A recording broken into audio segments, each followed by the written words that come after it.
তোমার দু চোখ দিয়ে একদিন কতবার চেয়েছো আমারে, আলো অন্ধকারে।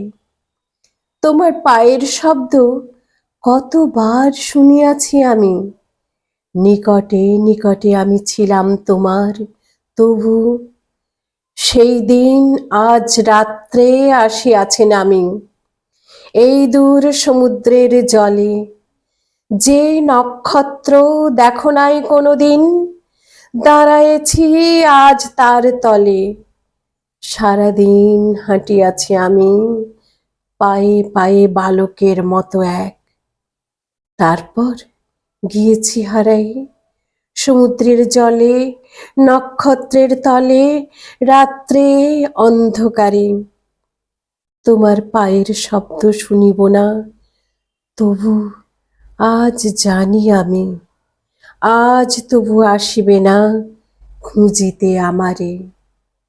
কবি জীবনানন্দ দাশের তোমার দু চোখ দিয়ে। নমস্কার।